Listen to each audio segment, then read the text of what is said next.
Hello aspirants. UPSC mains के PYQ discussion series में मैं R Patel science and technology के क्वेश्चन को लेके आपके सामने उपस्थित हूँ। So the question, today's question is discuss several ways in which microorganisms can help in meeting the current fuel shortage। 10 marks का क्वेश्चन है ये, 150 वर्ड्स में इसका आंसर लिखना है। उन विभिन्न तरीकों पर चर्चा कीजिए जिससे सूक्ष्म जीव इस समय हो रही ईंधन की कमी से पार पाने में मदद कर सकते हैं। ये क्वेश्चन 2023 के पेपर में आया हुआ क्वेश्चन है, 2023 में आया हुआ क्वेश्चन है। तो चलिए इसको समझते हैं कि कैसे इसके आंसर को लिखा जाएगा। तो सबसे पहले उठता है माइक्रो ऑर्गेनिज्म क्या है, माइक्रोब्स क्या है।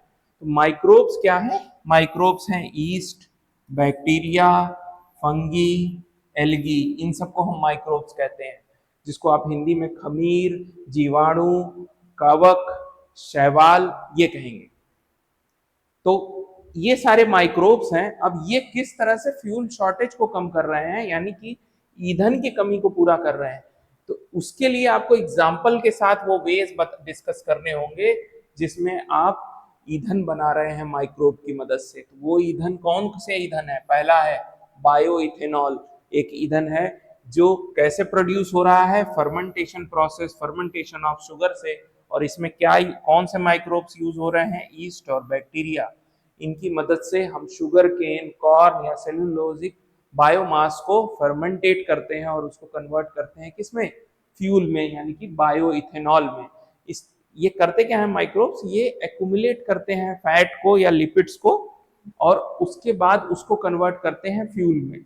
तो अब जब आपने इसको कन्वर्ट कर लिया, यानी कि फीड स्टॉक क्या है इसके लिए? शुगर केन, कॉर्न और सेलुलोजिक बायोमास। सेलुलोजिक बायोमास उसको कहते हैं जो फॉरेस्ट्री वेस्ट होता है, जंगल का वेस्ट होता है, एग्रीकल्चर का वेस्ट होता है, उसको कहेंगे सेलुलोजिक बायोमास।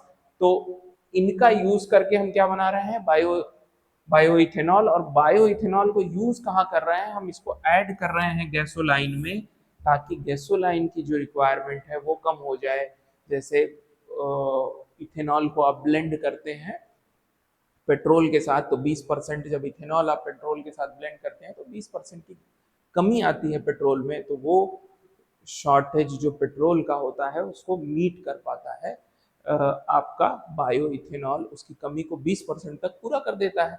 तो वहां पे आप यूज कर रहे हैं, प्लस वो फ्यूल की इफिशियंसी को भी इनहेंस करता है, उसको भी बढ़ाता है।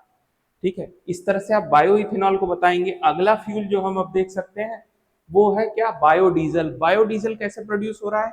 ये प्रोड्यूस हो रहा है ट्रांसस्टिफिकेशन ऑफ ऑयल्स एंड फैट्स। इसका ट्रांसस्टिफिकेशन कर रहे हैं हम, और इसमें जो माइक्रोब यूज हो रहा है वो ईस्ट नहीं है, ये एल्गी है। एल्गी एंड बैक्टीरिया यूज हो रहा है। एल्गी एंड बैक्टीरिया से हम क्या बना रहे हैं? बायोडीजल। किससे? वेजिटेबल ऑयल से, एनिमल फैट से, या वेस्ट कुकिंग ऑयल को क्या कर रहे हैं हम? ट्रांसिस्टिफिकेशन प्रोसेस के थ्रू हम बायोडीजल बना रहे हैं। ये सारे शब्द आपको लिखने पड़ेंगे, यही टेक्निकल टर्म्स हैं जो आप लिखते हैं तो उससे आपको मार्क्स मिलते हैं। साइंस का पेपर है तो साइंस के टर्म्स तो आएंगे ही। उसी तरह एप्लीकेशन इसका क्या होगा? एप्लीकेशन होगा डीजल इंजन में आप कुछ मॉडिफिकेशन के साथ इसको एज अ फ्यूल यूज कर सकते हैं। तो बायो, अगला है बायोगैस। बायोगैस का उत्पादन कैसे हो रहा है? बायोगैस फर्मेंटेशन प्रोसेस से हो रहा है। किसका फर्मेंटेशन? ऑर्गेनिक सब्सटेंस का। किन माइक्रोब्स की मदद से? बैक्टीरिया की मदद से। बैक्टीरिया का नाम आपको याद है तो आप लिख सकते हैं, एंटेरोबैक्टर बैक्टीरिया है। उसके बाद क्या फीड स्टॉक है इसके लिए? फीड स्टॉक है organic waste, water waste, biomass, इनका यूज कर रहे हैं। एप्लीकेशन क्या है? इलेक्ट्रिसिटी जनरेट करने में यूज आ रहा है, या किसी चीज को हीटिंग करने में यूज आ रहा है, या फ्यूल की तरह यूज किया जा सकता है व्हीकल में आफ्टर प्योरिफिकेशन, प्योरिफिकेशन के बाद। अगला जो फ्यूल है वो एग्जांपल में है बायोहाइड्रोजन। बायोहाइड्रोजन भी देखिए उसी तरह से बन रहा है जैसे इससे पहले वाला हमारा बायोगैस बना था। सेम प्रोसेस है, fermentation of organic substances. Microbes भी सेम यूज हो रहे हैं, बैक्टीरिया। फीड स्टॉक भी सेम है, लेकिन एप्लीकेशन जो है वो अलग है। यहाँ पे बायोहाइड्रोजन को हम कहाँ यूज कर रहे हैं? हम फ्यूल सेल में यूज कर रहे हैं, हाइड्रोजन फ्यूल सेल में यूज कर रहे हैं। हाइड्रोजन फ्यूल सेल में hydrogen as a fuel use होता है और वो क्या करता है? इलेक्ट्रिसिटी जनरेट करता है, और जो बाई प्रोडक्ट रिलीज करता है वो है वाटर। तो वाटर तो इन्वायरमेंट में कोई हार्म कर नहीं रहा है कार्बन की तरह, तो उस तरह से वाटर रिलीज करेगा और आप क्या प्रोड्यूस कर रहे हैं, आप इलेक्ट्रिसिटी प्रोड्यूस कर रहे हैं। और ईंधन क्या है, बायो हाइड्रोजन। तो बायो हाइड्रोजन की मदद से अब सपोज करिए वो हाइड्रोजन एक क्लीन रिन्यूएबल एनर्जी से बना हो तो जीरो कार्बन इमिशन हो गया, कोई भी कार्बन इमिशन आपने नहीं किया और आपने इलेक्ट्रिसिटी जनरेट कर ली।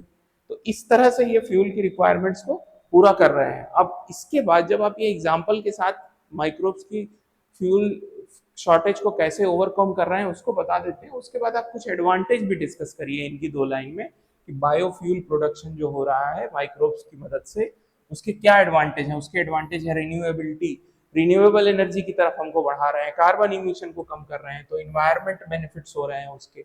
उसके बाद वेस्ट का यूटिलाइजेशन हो रहा है, कुकिंग ऑयल वेस्ट का यूटिलाइजेशन हो जा रहा है, फॉर एग्रीकल्चर वेस्ट का यूटिलाइजेशन हो जा रहा है, ऑर्गेनिक सब्सटेंसेस का यूटिलाइजेशन हो जा रहा है, एनर्जी सिक्योरिटी भी मिल रही है। आप पूरी तरह से उसी ईंधन पे नहीं निर्भर हैं, उसी फ्यूल पे नहीं निर्भर हैं जो आप ट्रेडिशनली कन्वेंशनल रूप से यूज करते चले आ रहे हैं।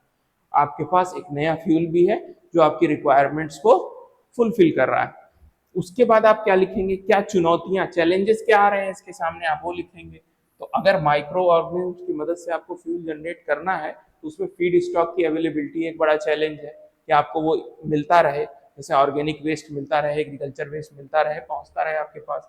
दूसरा चैलेंज क्या है, प्रोडक्शन कॉस्ट एक बड़ा चैलेंज है। अगर हाई कॉस्ट होगी तो उसको कोई बनाएगा नहीं, और जब बनाएगा नहीं तो कंज्यूम कैसे होगा।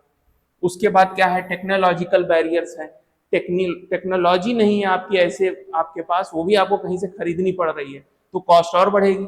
उसके बाद इंफ्रास्ट्रक्चर अगर आपके पास नहीं है, जो आपने प्रोड्यूस किया या प्रोड्यूस करने के लिए जो चीजें चाहिए, जो फीड स्टॉक चाहिए वो अवेलेबल ही नहीं है आपके पास, ट्रांसपोर्ट नहीं हो पा रहा है वो आप तक, तो वो भी एक बड़ा चैलेंज है। इसको बताते हुए आप गवर्नमेंट इनिशिएटिव बताते हुए अपने आंसर को क्लोज कर देंगे। गवर्नमेंट इनिशिएटिव में आप नेशनल बायोफ्यूल पॉलिसी 2019 का जिक्र कर सकते हैं, जिसमें हम इथेनॉल को ब्लेंड कर रहे हैं, किसके साथ, ब्लेंड विद पेट्रोल। पेट्रोल कितने परसेंट, 20% इथेनॉल को हम ब्लेंड कर रहे हैं। उसके बाद आप गवर्नमेंट की सब्सिडीज जो दी जा रही हैं इस तरह के फ्यूल पे उसका जिक्र कर सकते हैं। आप रिसर्च एंड डेवलपमेंट गवर्नमेंट की तरफ से जो किया जा रहा है उसका जिक्र कर सकते हैं। आप गोवर्धन स्कीम का जिक्र कर सकते हैं। आप पीएम जीवन का जिक्र कर सकते हैं, पीएम जीवन इसका जिक्र कर सकते हैं। तो इन सब स्कीम्स का जिक्र करते हुए आप अपने आंसर को क्लोज कर देंगे तो बहुत ही अच्छा आंसर माना जाएगा। अगर आपने इसका आंसर लिखा है या लिखते हैं तो आप समर्पण आईएएस के टेलीग्राम चैनल पे जाके अपने आंसर को हमको भेज सकते हैं और हम उसे इवैल्यूएट करके आपको देंगे। बहुत बहुत धन्यवाद।